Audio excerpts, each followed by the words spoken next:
Monsieur le Président, messieurs les juges, mesdames et messieurs les jurés, je me dois de vous prévenir que les âmes sensibles quittent cette enceinte de justice tant qu'il est encore temps, car c'est une affaire sordide que vous allez entendre. À dire vrai, c'est de loin l'affaire la plus sordide que j'eusse à connaître de ma carrière. Tout commence pourtant comme dans un conte. Deux têtes blondes, prénommées Hansel et Gretel, vivent avec leur père et leur belle-mère dans une petite maison à l'orée des bois. Mais un jour, les deux adultes se concertent et prennent une décision abjecte, celle de se délester de leurs enfants en les abandonnant, pourquoi s'embarrasser, dans la forêt.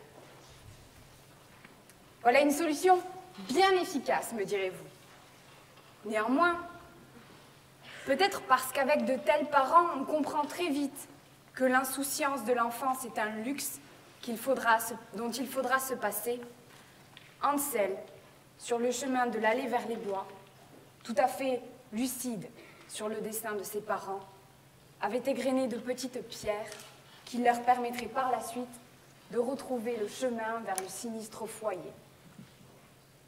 Mais parce que l'horreur, vous le verrez, n'a pas de limite dans cette affaire, les deux parents indignes traînent une seconde fois les enfants au fond des bois sans éclaircie, en s'assurant qu'ils seraient, cette fois-ci, définitivement perdus.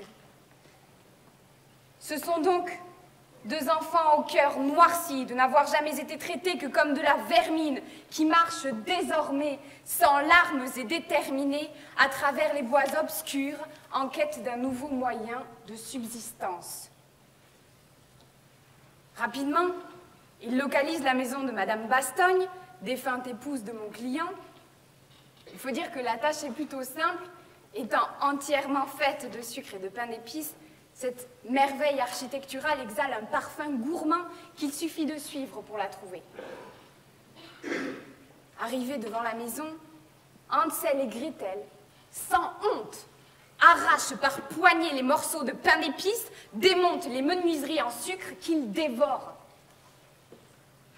Madame Bastogne, la propriétaire de la maison, alertée peut-être par les courants d'air découlant des dégradations, ouvre la porte et les prend sur le fait. Face à ce spectacle, à ces heures de travail en cuisine gâchées, comment a-t-elle réagi? Les a-t-elle chassées? Les a-t-elle réprimandées? Non. La vieille dame, magnanime, ne sermonne ni ne fustige. Au contraire, elle recueille les deux enfants et leur prépare un véritable festin. Les jours passent et Madame Bastogne continue d'héberger et nourrir Hansel et Gretel de bon cœur. Étant aveugle, elle demande même chaque jour à Hansel de lui tendre son doigt pour vérifier la corpulence de l'enfant et s'assurer qu'il mange à sa faim. Mais celui-ci lui tend toujours un os, ce qui amène Madame Bastogne dupée à s'inquiéter pour sa santé et le laisser se reposer pendant qu'elle s'affaire avec Gretel à maintenir la maison en ordre. Je vois dans l'assemblée vos visages soulagés. Finalement, c'est un tableau plutôt doux, une vieille dame qui sauve deux enfants de leur triste sort, les voilà bien nourris et soignés, et tous les trois vivent désormais sous le même toit. Mais préparez-vous maintenant à entendre l'impensable.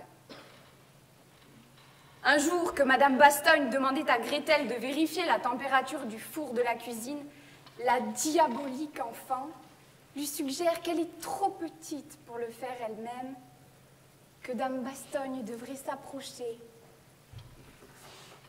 Et là, oui, vous pensez juste, elle la pousse dans le four brûlant et referme la porte, la laissant périr dans les flammes. Si vous êtes, et c'est bien humain, troublé par une telle barbarie, ni Gretel, ni son frère ne se laissent émouvoir par la scène. Les enfants qui ne perdent pas le nord un seul instant récoltent les joyaux de la suffocante Madame Bastogne et s'en retournent au domicile parental avec leur butin.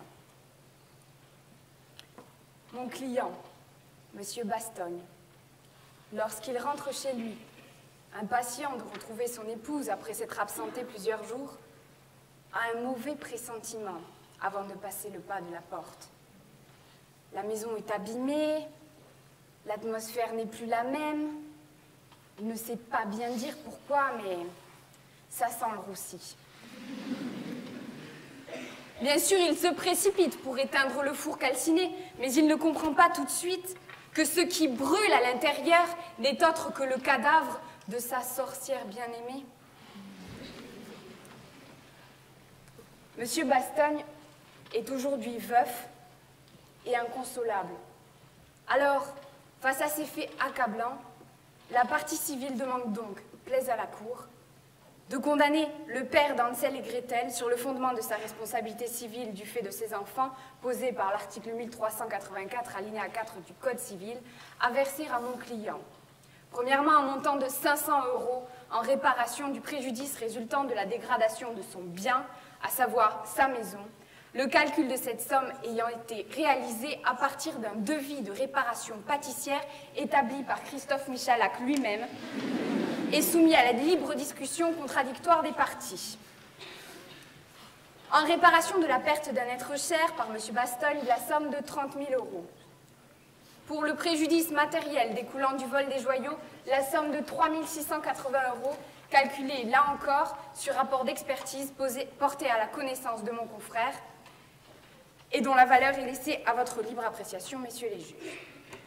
Enfin, par le biais du mécanisme d'action successorale, dont il découle que le droit à réparation du préjudice de la victime est un véritable droit de créance, il conviendra, plaise à la Cour, de verser à mon client, en sa qualité d'héritier de Madame Bastogne, la somme de 10 000 € en réparation des souffrances morales et physiques éprouvées par cette dernière avant son décès. En effet, rappelons la décision du 29 juin 2011 du tribunal de grande instance de Bordeaux, par laquelle il a accordé une somme de 12 000 € en réparation des souffrances physiques et morales éprouvées par une victime qui a péri noyée dans un accident. Cette décision a été motivée de la manière suivante par le tribunal.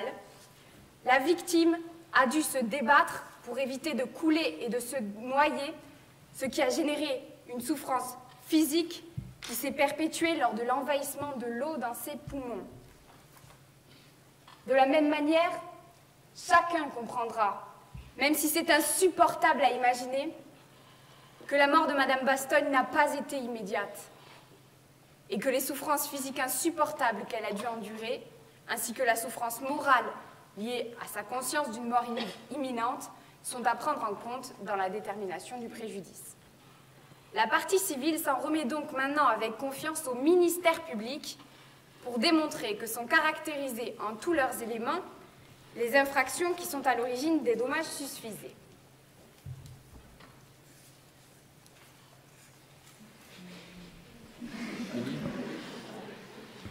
Monsieur le Président, Mesdames et Messieurs les juges, Mesdames et Messieurs les jurés, sombre affaire, si même les enfants s'y mettent maintenant alors. Caractérisation des infractions. Sur les infractions reprochées aux enfants d'abord. Il s'agit de 2 mineurs de moins de 13 ans. La grande question, c'est donc discernement, pas discernement. La détermination du discernement, nous dit la circulaire d'application de la loi du 8 janvier 1993, est laissée à la libre appréciation des juges et doit se faire au cas par cas.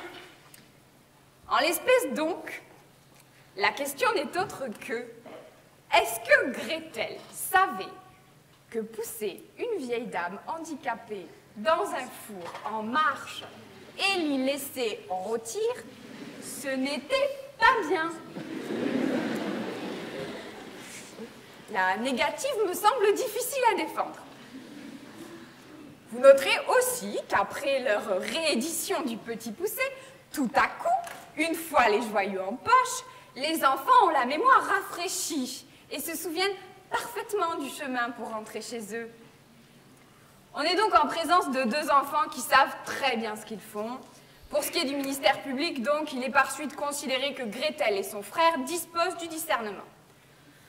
Ensuite, l'avocat de la partie civile nous l'a dit, Hansel et Gretel, lorsqu'ils arrivent au domicile de Madame Bastogne, mangent une partie des murs. Il y a là délit de dégradation de biens appartenant à autrui, article 322-1 alinéa 1er du Code pénal, classique chez les jeunes, même si on est plus habitué au tag, mais bon, ça nous change.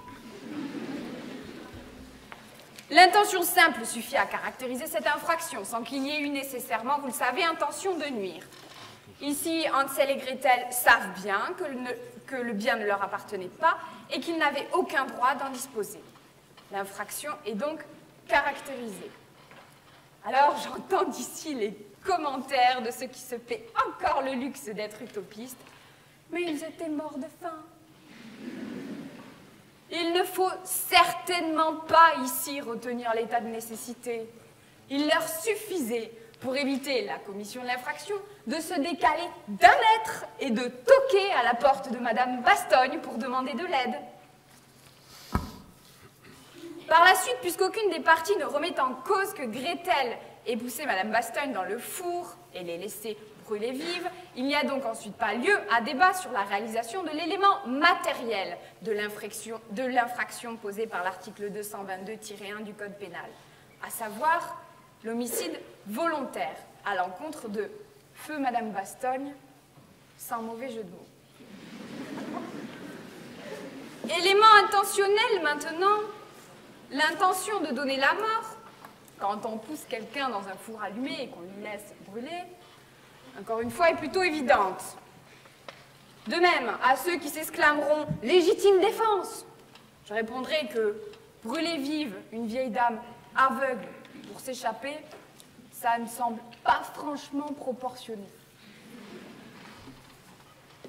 Ce qui nous amène maintenant au vol des joyaux.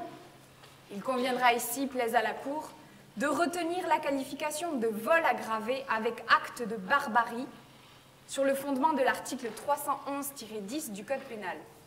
En effet, le vol est caractérisé en tous ses éléments et selon le professeur André Vitu, l'acte de barbarie est celui par lequel le coupable extériorise une cruauté, une sauvagerie, une perversité qui soulève une horreur et la réprobation générale.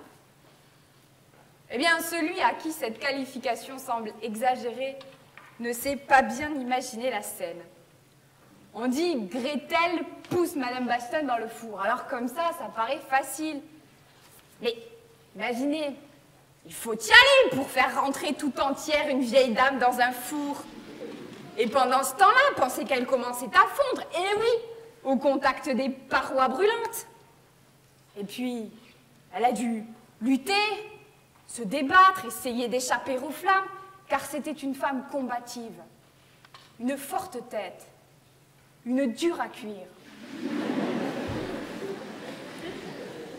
Peut-être même, criait-elle, « Laissez-moi descendre, laissez-moi descendre !» Et Gretel de répondre, « On vous les laisse toutes !»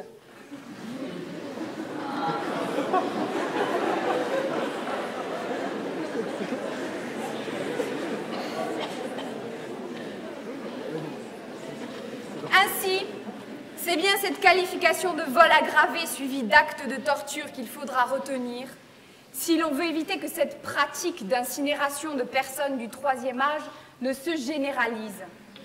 Les congélateurs sont déjà pleins de nourrissons, évitons que les fours deviennent pleins de vieillards, sinon je ne donne plus cher de la gastronomie française. Sur la responsabilité pénale du père des enfants, pour finir, en abandonnant ses enfants en bas âge, seuls et sans nourriture dans les bois, le père s'est rendu coupable d'un délit de délaissement d'enfants, puni en droit français par 7 ans d'emprisonnement et 100 000 € d'amende. Mauvais choix. Ainsi, le ministère public requiert donc, plaise à la Cour, la déclaration de culpabilité d'Hansel et Gretel des infractions de dégradation de biens appartenant à autrui et vol aggravé suivi d'actes de torture, l'application par conséquent des mesures éducatives suivantes, d'une part, la prononciation d'un avertissement solennel et d'autre part, le placement des enfants au service de l'aide sociale à l'enfance, et enfin, la condamnation du père des enfants aux peines maximales prévues par l'article 227-1 pour le délit de délaissement d'enfants. Je vous remercie.